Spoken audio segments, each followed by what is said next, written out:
사실 뭐 이 방송을 보시는 분들 중에서 내가 금리를 어느 정도 방향성을 알 수 있을 것 같아. 채권을 하세요. 정상적으로 경제가 순환돼 간다면 부동산이 우하향하기는 굉장히 어려워요. 부동산이 장기간 우하향한 경우들을 보면 정상적인 상황은 없는 거예요. 오늘은 부동산 지인의 정민아 대표님을 모시고 이야기를 나눠보도록 하겠습니다. 대표님 안녕하세요. 네, 안녕하세요. 네. 대표님 작년에 네. 출연해 주셔서 올해 집값 많이 떨어질 거다 얘기를 해주셨는데 네. 사실 불과 몇 개월 사이에 굉장히 가격 폭이 하락을 많이 하고 있습니다. 네. 전국 부동산원, KB 시세 등의 지표상에는 매매가나 전세가가 하락이 이어지고 있어요. 분명히 많이 떨어지고 있죠. 그리고 반면에 하락폭은 조금씩 줄어드는 것 같다. 네. 불과 이제 한 1월, 2월의 그 엄청난 폭락 시기에 비해서는. 그리고 또 하락이 많이 나왔던 지역 같은 경우는 이제 우량 아파트에 한해서 한 1억에서 2억 정도 오히려 실거래가는 상승한 그런 거래도 이어지고 있습니다. 네네. 부동산 이제 하락이 끝난 걸까요? 왜 특정 지역에서는 좀 집값이 상승을 하는 걸까요? 네. 뭐 그냥 쉽게 이야기하자면 그런 거죠. 이게 상승을 할 때도 몇 년씩 이렇게 쉬지 않고 계속 상승을 하진 않아요. 중간에 이제 쉬어가는 구간들이 발생을 하는데 네. 하락하는 것도 마찬가지로 어느 정도 이제 하락이 이제 계속 지속이 되면 그 중에서는 이제 어느 정도 반등이 나오는 그런 구간들이 있게 되고요. 그리고 이제 뭐 지방의 수도권을 제외하고 지방에 이제 좀 규모가 작은 지역 같은 경우에는 벌써 뭐 이렇게 하락이 2년 이상 뭐 이렇게 지속된 곳들이 있기 때문에 그런 곳은 이제 하락이 이제 조금씩 마무리가 되는 거죠. 전국이 본래 뭐 서울하고 부산이나 뭐 대구나 대전이나 다 동일한 시기에 오르고 동일한 시기에 떨어지지 않잖아요. 그리고 이제 도시의 사이즈에 따라서 어떤 곳은 좀 짧게 올라갔다가 조정을 거치고 또 짧게 올라가고 뭐 이런 곳도 있고 이제 수도권 같은 경우에는 굉장히 크게 움직이죠. 크게 이제 올라갔다가 지금 아직 이제 조정이 계속 진행이 되고 있는 뭐 그런 상황이라고 보시면 될 것 같고요. 그 안에서 이제 금매가 많이 소진이 됐어요. 네. 금매가 많이 소진이 되다 보니까 이제 지금 반등이 그러니까 뭐 방금 말씀하셨던 것처럼 1, 2억 정도 이제 더 오른 가격에서 거래가 되더라. 근데 이제 그 1, 2억 정도 오른 가격이라는 거가 실제로 보면 이전에 많이 떨어졌으니까. 네. 그 부분이 하나가 있고 두 번째로는 실거래가 그 직거래로 인해서 이제 굉장히 가격이 낮은 가격에 거래된 것들이 있어요. 그거에 비해서 지금 가격이 조금 더 올라가 가지고 이제 정상적인 거래가 되는 뭐 그런 경우도 있습니다. 그럼 크게 이야기를 하면 직거래 매물이 그냥 착시 하락 때문에 정상 하락 거래인데 좀 높게 거래가 된다처럼 착시하는 경우가 있고 그거보다 좀 더 이제 메이저하게 보자면 원래 하락 사이클에는 이렇게 계속 주구장창 떨어지는 게 아니라 떨어졌다가 반등이 왔다가 다시 떨어졌다가 뭐 요게 원래 당연한 지금 흐름이다. 그런 과거에도 좀 그랬을까요, 대표님? 예전에 그렇죠. 2008년, 13년 요 하락장 시기에도. 네. 이게 지금 한번 뭐 서울 같은 경우를 보시면 지금 보시면 제가 여기 있는 초록색 선, 청록색 선, 이 선이 이제 그 가격 상승의 힘이라고 말씀드렸잖아요. 지금 보면 해당 시기에도 이렇게 이제 잠깐 짧지만 상승이 이제 어느 정도 이렇게 잠깐 왔다가 그리고 이제 다시 힘이 빠졌다가 그 뒤에도 보면 또 살짝 이렇게 올라갔다가 힘이 빠졌다가를 반복을 하게 돼요. 그러니까 이제 떨어지는 것도 이제 뭐 모든 지역이 한꺼번에 전부 다 가격이 일률적으로 이렇게 빠지는 게 아니고 그때그때 어떤 이슈라든지 정책이라든지 뭐 상황에 따라서 반등이 왔다가 그리고 또 힘이 조금 빠졌다가 이걸 이제 반복을 하게 되는 거죠. 그러면은 과거에도 그랬고 뭐 서울뿐만 아니라 지방도 어떤 지역을 봐도 하락장 때 쭉 떨어지는 게 아니라 상승했다가 멈췄다가 또 지역 여기 뭐 호재가 있다 그러면 조금 기대감에 올랐다가 또 별거 없네 하고 또 떨어지고 그 반복이다. 지금 그 과정일 뿐이다. 그러면 지난번 인터뷰 때 서울 수도권 부동산 하락이 생각보다 길어질 수 있다고 말씀해 주셨어요. 생각보다 길어질 수 있다. 그래서 전문가분들에 따라서는 최근에 이제 금리 인상 기조 끝나간다. 그리고 시장금리, 우리가 말하는 주택담보대출금리, KB 국민은행 기준으로 5년 고정금리 기준으로 현재 3.6% 나오고 있거든요. 최저금리가 3%대 대출금리로 지금 되돌아갔단 말이에요. 그러다 보니까 이제 금리 상승에 의한 부동산 이제 하락은 끝났다. 바닥 쳤다. 지금이라도 사야 한다라는 과감한 의견도 나오고 있습니다. 내 집 마련 언제 해야 될까요? 하락을 보신다면 어떤 이유로 좀 기다려야 할까요? 첫 번째로 이제 말씀드리고 싶은 거는 금리가 이제 뭐 지금 그런 이야기들 많이 나오죠. 뭐 연말 되면 내려갈 거야. 뭐 이런 이야기도 그쵸. 나오고. 일단 금리의 방향을 예상을 해서 내가 뭔가 투자를 한다는 네. 건 굉장히 위험한 일이에요. 위험하다. 네. 그러니까 이렇게 보시면 될 것 같아요. 사실 뭐 이 방송을 보시는 분들 중에서 내가 금리를 어느 정도 방향성을 알 수 있을 것 같아. 채권을 하세요. 부동산 하지 마시고 채권을 하세요. 아니면은 뭐 이렇게 거기에 관련된 뭐 주식을 하시는 게 오히려 더 수익이 클 수 있어요. 그렇죠. 채권은 사실 금리를 내가 맞출 수 있다면 네. 바로바로 수익이 되는 그렇죠. 게임이니까. 네. 근데 실제로 그건 전문가들도 그걸 잘 모르잖아요. 음. 금리를 정하는 분들도 이제 뭐 3개월 뒤에 금리가 어떻게 될지 잘 몰라요. 파월 의장이 욕을 많이 먹고 있습니다. 네, 그렇죠. 그런데 지금 뭐 이렇게 우리가 굉장히 뭐 공부를 열심히 하시는 분들도 많이 계시지만 이제 그런 것들이 이렇게 갈 거야, 저렇게 갈 거야 해서 이제 투자를 하시는 거는 일반인 분들한테는 조금 리스크가 굉장히 큰 그런 어떤 방법인 것 같고요. 그리고 두 번째가 이 부동산의 가격이 금리가 내려가면 올라가고 예, 금리가 오르면 떨어지고 단순하게 그렇게 움직이지 않거든요.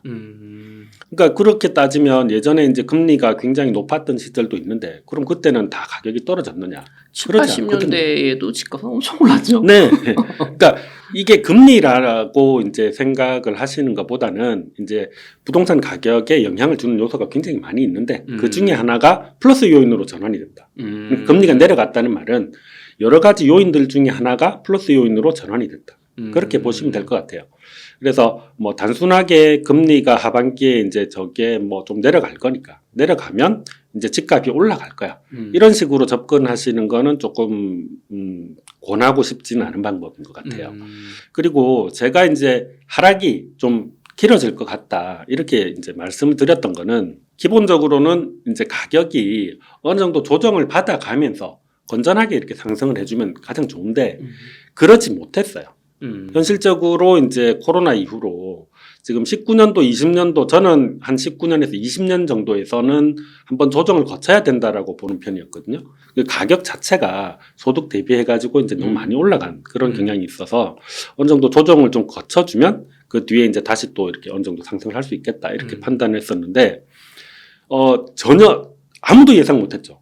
코로나가 터지고 처음엔 다들 죽는다고 난리였는데 이제 끝났다. 네, 난리가 났었는데 돈이 풀리기 시작하면서 이게 모든 자산이 그때 버블이었어요.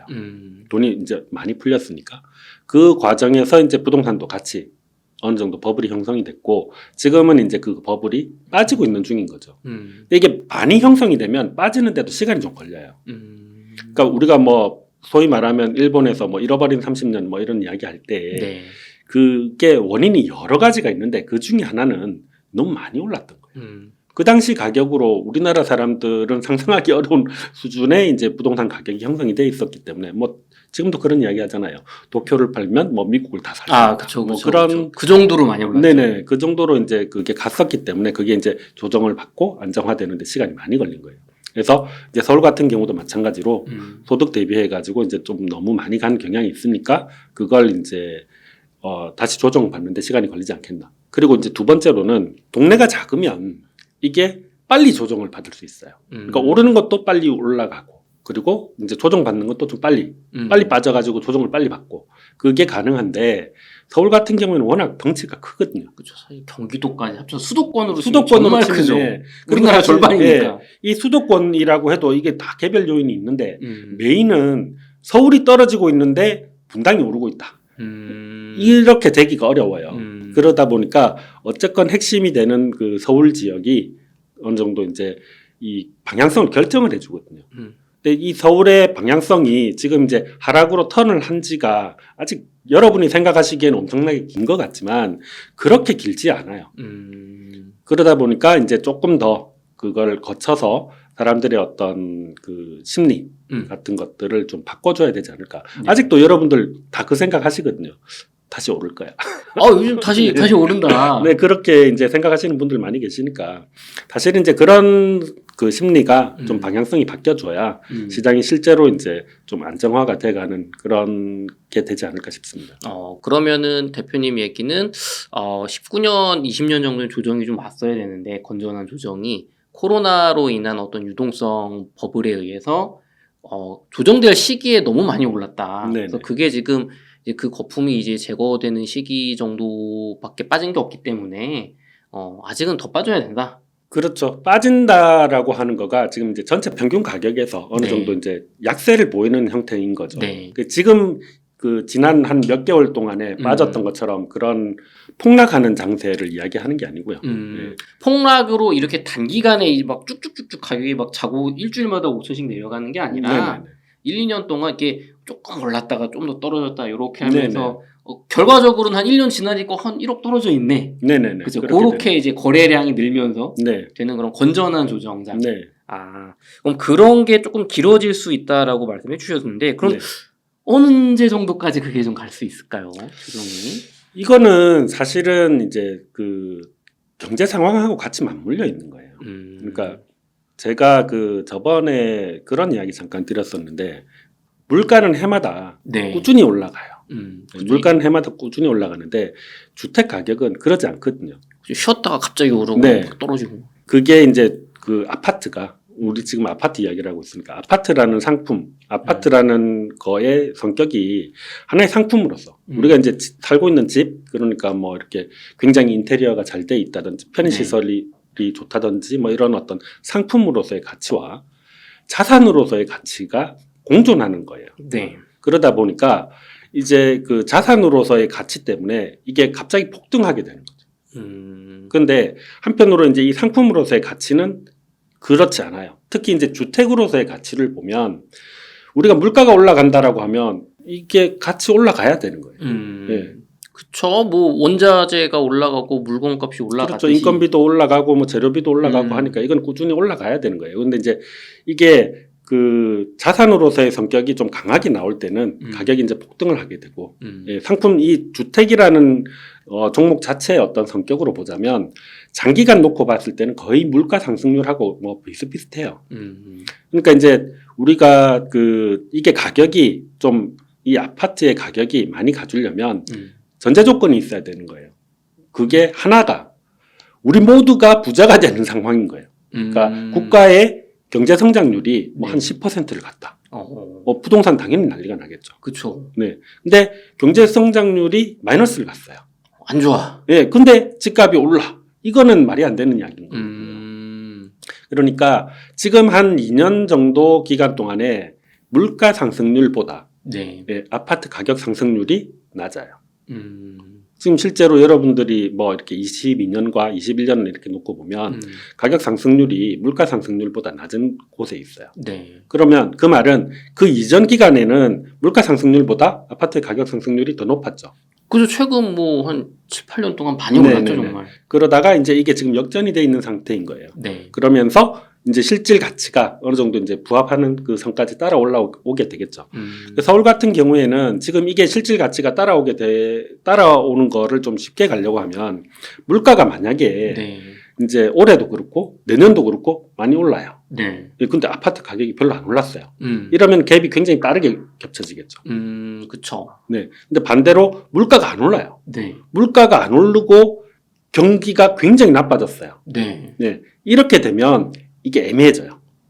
양쪽 다 붙기가 어려워지는 거예요. 그쵸. 지금 물가 상승에 비해서 아파트 가격이 최근 한 7, 8년 동안 너무 많이 올랐어. 네. 심지어 막 2배, 3배로 올랐어. 네네네.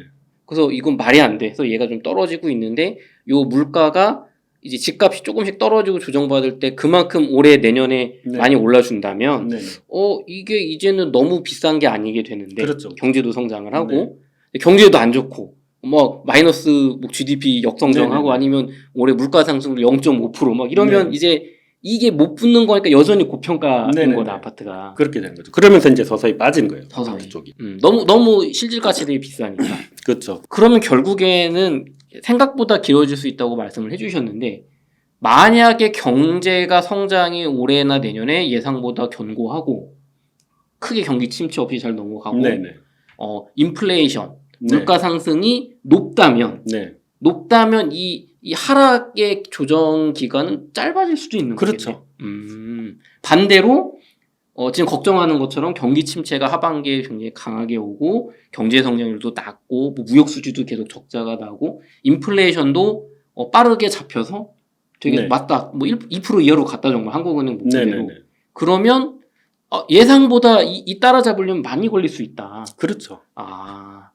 그러면은 단순히 우리가 몇 년도까지 떨어집니다. 이거는 사실은 이 대표님의 생각의 의견에 의하면 그거는 지금 시점에서 말할 수는 없는 거네요. 그렇죠. 그리고 그런 거는 이제 저는 이게 사람들마다 말하는 스타일이 다 다르고 자기의 어떤 이제 성격 따라서 이렇게 달라지는 거니까 저는 이전에 이제 투자를 할 때도 그렇고 뭐 지금 이런 스타트업을 하고 있는 과정에서도 그렇지만 이제 앞으로 어떻게 될 거야라고 미래를 예상해서 네. 그걸 이제 따라가는 분들도 있죠. 음. 그런 분들은 극히 드물어요. 어. 그런 분들은 실제로 보면 천에 하나 만에 하나 있는 케이스인 거예요. 음. 그러니까 여러분들 이 방송을 보고 계시는 분들이 이제 내가 미래를 예상해서 아니면 저 사람이 미래를 저렇게 이야기하니까 저렇게 될 거야. 예, 그렇게 해가지고 가는 거는 조금 좀 피하셨으면 좋겠다 싶어요. 우리가 실제로 미래를 예상해 보기 위해서 많은 일들을 하거든요. 그 중에 하나가 이제 대표적으로 날씨를 예상해 보기 위해서 네. 슈퍼컴퓨터를 놓고 내일 날씨를 이제 찍어 보잖아요. 그간 엄청나게 많은 그 데이터들을 놓고 AI로 학습을 시켜서 예상해 보는데 잘 안 맞아요. 잘 안 맞죠. 예. 그리고 이게 그런 쪽으로 이제 많이 발전된 것 중에 하나가 주식이거든요. 네. 그간의 데이터들을 전부 다 끌어모아서 예. 우리가 10분 뒤에 주가만 예상할 수 있으면 대박이에요. 뭐 엄청 벌겠죠. 엄청나게 벌겠죠. 부동산은 10분 뒤에 가격을 예상해봤자 의미가 없어요. 편안한 게 없죠. 왜 변하는 게 없거든요. 부동산의 가격을 예상을 해보려면 적어도 2년 정도의 그 가격을 봐야 되는 거예요. 그럼 여러분들이 2년 뒤에 대한민국이 어떻게 돼 있을 거야를 맞출 수 있느냐? 저는 그거 거의 못 맞춘다고 봐요. 그러면 어떻게 돼야 되느냐 하면 현재 있는 상황을 좀 더 다른 사람들보다 좀 더 잘 이해해서 네. 예. 그래서 제가 이제 이걸 이야기할 때 항상 가격이 상승하는 힘이라든지 거래량이라든지 이런 거는 지금 현재 있는 상황을 우리가 알 수 있잖아요. 그렇죠. 입주 물량도 마찬가지로 내년에 어느 정도 이렇게 지어질 거야는 이게 거의 픽스거든요. 이미 공사를 시작을 했고 여기에서 뭐 예를 들어 100개를 짓고 있는데 네. 100개 중에 망가져 봤자 한두 개라는 거예요. 그러면 크게 대세에 영향이 없으니까 우리가 확인할 수 있는 거 위주로 해서 시장을 접근을 해 나가야 되지 않겠나. 너무 미래를 그러니까 부동산 시장이 이렇게 몇 년도 되면 반등을 하고 몇 년도 되면 하락을 할 거예요. 라고 접근을 하기보다는 지금 현재 주어진 조건만 가지고 그걸 판단해서 들어가는 게 좀 안전하지 않을까 싶습니다. 그러면 미래에 금리가 이렇게 빨리 떨어질 겁니다. 뭐 부동산 정책상 이런 풀어주는 정책이 과감하게 나올 겁니다. 왜? 과거에 그랬으니까. 이런 식의 예측을 바탕으로 한 어떤 상승 하락 시점을 맞추기보다는 현재 픽스된 정보, 네네. 입주 물량, 거래량, 아니면 어떤 투자 심리 지표, 그리고 소득 대비 집값 이런 객관적인 현재의 지표들을 가지고 지금 좀 비싼 것 같습니다. 싼 것 같습니다. 혹은 사람들의 심리가 살아나고 있는 것 같습니다. 그런 거를 바탕으로 좀 의사결정을 했으면 좋겠다. 네네. 근데 앞에 이제 잠깐 이야기하신 것 중에서 이게 뻔히 보이는 미래도 있는 거예요. 뻔히 보이는 미래라는 거는 이제 대부분 이제 정책 관련된 것들은 네. 예를 들어서 이번 정권이 들어올 때 풀어주겠다고 하고 들어왔거든요. 그러니까 이제 지금 대출 관련된 것들도 풀고 그쵸. 여러 가지들을 풀어주고 있어요. 이런 것들은 이미 이번 정권에서 정해놓은 거기 때문에 어떤 것들이 나올 거고 어떤 이제 규제가 점점 더 완화되고 나중에 이제 부양책이 나올 거다라는 거는 정해져 있는 것들이죠. 근데 그거 말고 이제 뭐 예를 들어서 내년쯤 되면은 어디에 가격이 오르기 시작할 거야. 이런 예상은 조금 이제 위험하지 않나 싶은 거예요. 네. 알겠습니다. 그러면 어쨌든 부동산 상승과 하락은 생각보다 길어질 수 있다라고 말씀해 주신 그 근거는 현재 픽스되거나 예정된 미래, 네네. 현재 시점에서 예측할 수 있는 미래의 지표들이 우호적인 것보다는 나쁜 게 많다. 그렇죠. 우호적인 것보다 나쁜 게 많다. 네.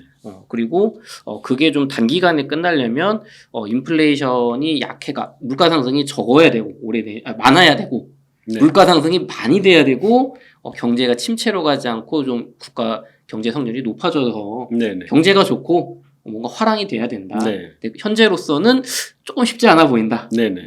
알겠습니다. 그러면 전문가분들 중에 네. 이제 저희가 거시경제 말고 조금 예측이 가능한 수요 공급론으로 돌아가 보겠습니다. 네. 전문가분들 중에 2024년, 2025년 서울 수도권 신규 입주 아파트 공급 부족론을 말씀하시면서 예상보다 상승이 빨라질 수 있다. 네네. 왜냐하면 그래 거시경제 지표는 조금 불투명한 게 있지만 서울의 입주 물량이 너무 부족하다. 신축 아파트. 또 그런 얘기를 하시는 분들이 있으시거든요. 네. 반면에 우리 정민아 대표님 같은 경우 작년 인터뷰에서 서울 공급 물량이 적을까요? 이렇게 제가 네네. 질문하신 거 제 기억이 나거든요.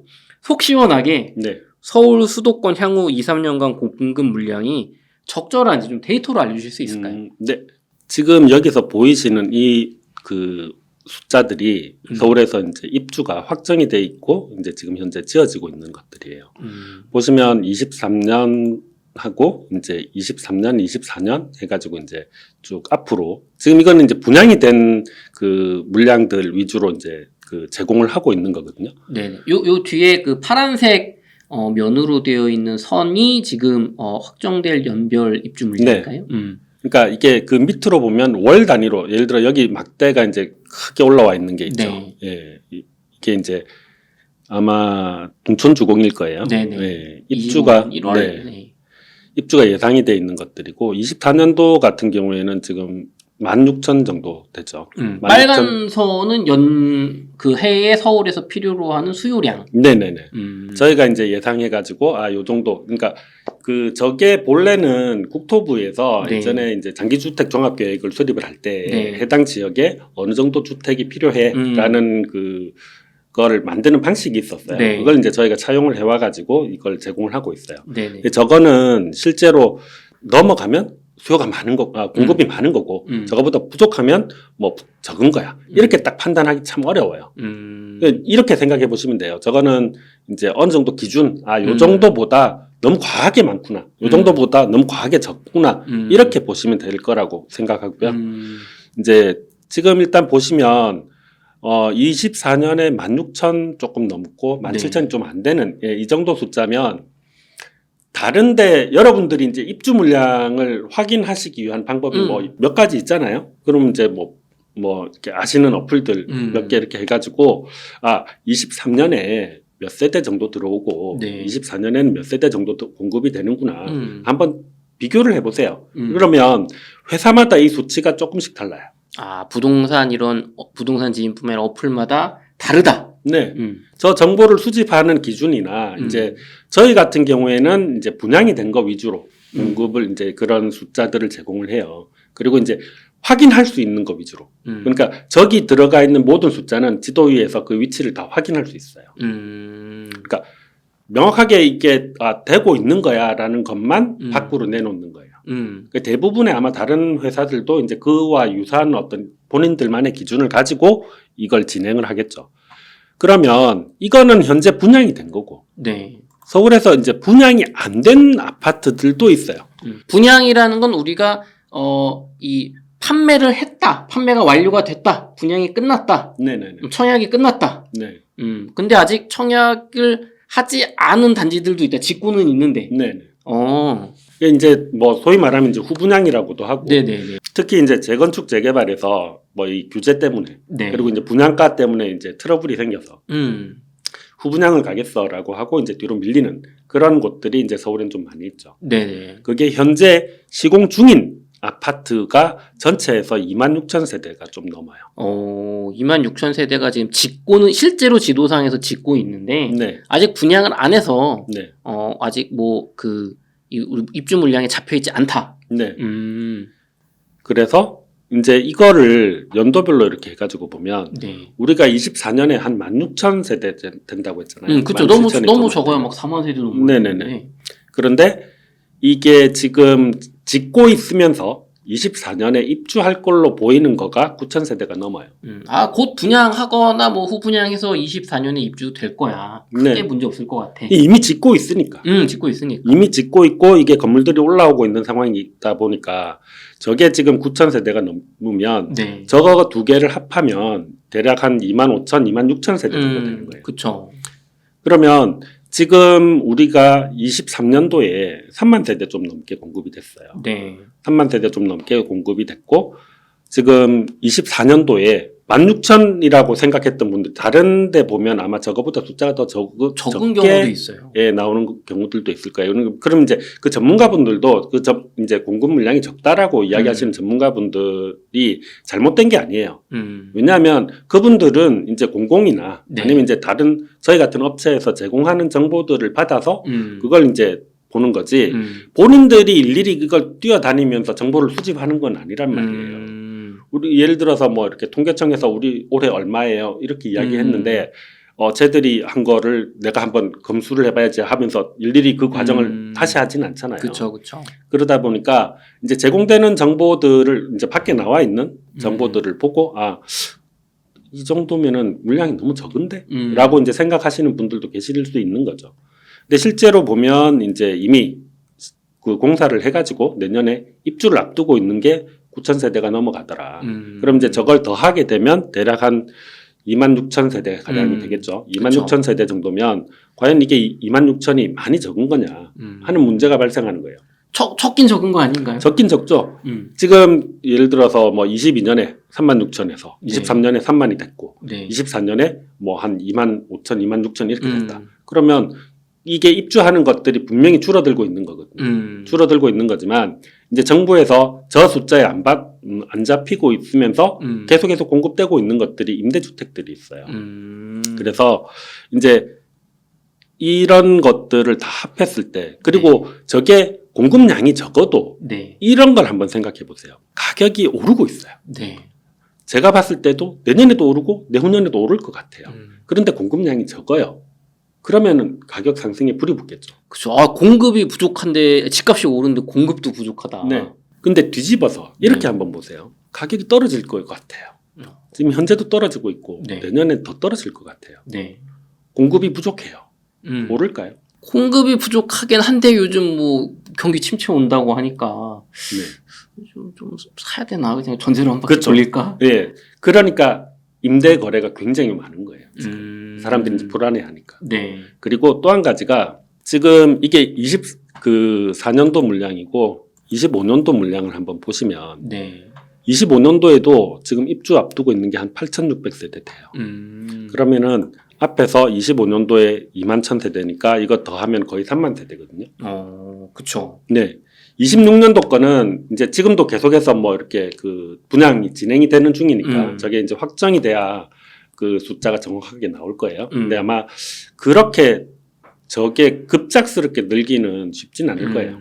근데 대부분 공급은 재개발 아니면 재건축인데 정부에서 지금 풀어주는 상태로 가고 있는 거잖아요. 그쵸. 그러면 아무래도 이제 분양되는 물량들이 좀 더 늘어날 가능성이 높죠. 그래서 제가 판단했을 때 지금 현재 3만 세대 정도가 그러니까 올해도 그렇고 내년, 내후년 해가지고 이렇게 공급이 된다라고 하면 이게 3만 세대가 부족하냐에 대해서 저는 그렇게 부족한 물량 같지는 않다. 그리고 이제 지금 그 이후로는 3기 신도시라든지 네. 뭐 이렇게 경기도권에 수도권 쪽으로 해서 이제 공급되는 것들이 나오기 때문에 그렇죠. 이제 확실하게 뭐 물량이 아주 부족한 그런 상황으로 판단되지는 않는다라고 보고 있는 거예요. 그러면 우리가 이 단순히 확정된 분양된 입주 물량만 봤을 때는 22년에 36,000세대, 23년에 3만 세대 뭐 그 정도까지 요즘 부동산 경기 안 좋으니까 충분할 거야. 했는데 24년 16,000, 25년 21,000 이건 확실히 부족한 거 아닙니까? 네. 했는데 이제 재개발 재건축으로 아직 분양하지 않은 숨겨진 물량을 더하고 보니까 24년 26,000, 25년 3만 그렇게까지 부족하지 않다고 본다. 네네. 그리고 26년 이후는 또 3기 신도시 입주가 있으니까. 네네. 그러면은 정말 공급이 말씀하신 것처럼 요걸 다 합쳐봤을 때 또 여기 지금 말씀하신 게 잡히지 않는 또 추가적으로 임대주택 물량 정부에서 진행하는 공공임대라든가 네네. 또 이 빌라나 재건축 네. 뭐 빌라나 이제 오피스 이런 물량도 사실 있는 거잖아요. 그쵸. 추가가 될 수 있는 게 이건 순수하게 아파트 물량이니까. 네. 그러면은 정말 부족하지 않을 수 있겠다라는 생각이 들거든요. 네. 부동산 경기가 확 좋아지지 않는 이상. 그럼 이런 질문은 어떨까요, 대표님? 25년까지는 알겠어요. 네. 25년까지는 오케이, 뭐 괜찮을 것 같다. 음. 반면에 26년 이후로는 지금 공급이 부족한 거는 맞잖아요. 현재로서는. 네. 그렇죠. 서울의 아파트가. 그러면 26년에는 이제 3기 신도시 입주가 이제 시작하는 걸로 예상이 되고 있어요. 네. 그러면 서울 수도권 공급이 25년까지는 적지 않다. 많이 부족하지 않다. 그 상태에서 3기 신도시까지 26년부터 이제 입주가 쏟아진다면 정말 집값이 28년, 30년까지 장기 집값 하락 안정으로 갈 수도 있는 걸까요? 부동산 장기 우하향설 어떻게 생각하십니까? 뭐 요즘 그런 많이 불안해 하시는 것 같아요. 네, 많이 불안해 하시는 분들이 계시고 그런 이유로 첫 번째로는 지금 세계적인 어떤 경제 상황이 불과 몇 년 사이에 많이 변했어요. 그러다 보니까 이제 뭐 거기서 오는 어떤 불안도 있고 그리고 우리 국가 내부적으로 보면 인구가 거의 저걸 돌아올 수 없는 강을 걷는 게 아닐까. 뭐 이 정도로 지금 출산율이 낮아지고 있잖아요. 그렇죠. 그게 결국은 영향을 주거든요. 그러니까 뭐 그런 부분들을 이제 언급하시는 분들도 있고 이제 미래를 뭐 이렇게 부정적으로 보기 시작하면 뭐 한없이 부정적으로 볼 수 있겠죠. 근데 우리가 뭔가를 이제 이 바라볼 때 발생하지 않은 미래를 이제 예상하는 건데 그거를 이제 부정적으로 보기 시작해서는 정확한 판단을 내리기가 어려워요. 그러면 우리는 그 가정을 해야 되는 거예요. 세상이 정상적으로 돌아간다면. 그러니까 뭐 우리가 부정적으로 미래를 보기 시작하면 내일쯤 달이 지구로 떨어지지 않을까 이런 생각할 수 있는 거예요. 그렇죠. 예. 근데 그건 정상적인 어떤 사고는 아닌 거잖아요. 내일도 해가 뜰 거고, 내일도 달이 뜰 거고. 마찬가지로 경제에서도 이게 그 경제가 정상적으로 돌아간다면이라는 거가 기본으로 깔려 있어야 돼요. 지금은 어렵지만 네. 다시 좋아질 거야. 그랬다가 또 다시 좋았다가 또 어려워질 거야. 그렇죠. 그게 경제의 사이클이니까. 네. 이게 좋았다 나빠졌다 하면서 우리가 물론 안 좋은 조건들도 몇 가지 가지고 있긴 하지만 그런 것들 다 감안해 가지고 경기가 앞으로 나빠질 거야. 이런 거는 이제 뭔가를 예상해 볼 때는 그 극도 나쁜 포지션인 것 같고요. 정상적으로 경제가 순환돼 간다면 그리고 경제가 정상적으로 순환돼 간다는 말은 무슨 말이냐면 이제 돈이 계속해서 발행이 되고 예, 자산이 점점 더 늘어난다는 이야기인 거죠. 그런 거를 이제 기준으로 놓고 보면 부동산이 우하향하기는 굉장히 어려워요. 부동산이 장기간 우하향한 경우들을 보면 정상적인 상황은 없는 거예요. 그래서 대표적으로 우리가 이제 일본 이야기를 많이 하잖아요. 네네. 일본이 이제 장기간 굉장히 경제 침체가 오래됐다. 그렇죠. 20년 동안 집값이 10년 동안 떨어지고 20년 동안 안 올랐다. 네네네. 그렇게 되는 그 가장 큰 이유가 한 가지는 너무 올랐던 거예요. 너무 올랐다. 예, 너무 올랐기 때문에 그게 이제 빠지고 조정받는데 시간이 많이 걸렸던 거고 두 번째는 성장률이 낮았어요. 사실 일본의 대졸 초임 임금이 네. 30년 전 90년대랑 같더라고요. 현재. 네네네. 우리나라는 지금 급여가 사실 30년 전에 뭐 한 100만 원 월급 받다가 지금 100만 원도 못 받았을 거야. 아마. 그렇죠? 80만 원 받았는데 지금 뭐 200만 원 받는다고 하면 최저임금만 해도 그런데 일본은 급여가 안 오르는 사회더라고요. 30년 동안. 네. 그러고도 이게 유지가 된 거예요. 그랬는데도 집값이 네. 유지가 됐다. 집값은 빠졌죠. 한번 폭락한 다음. 예.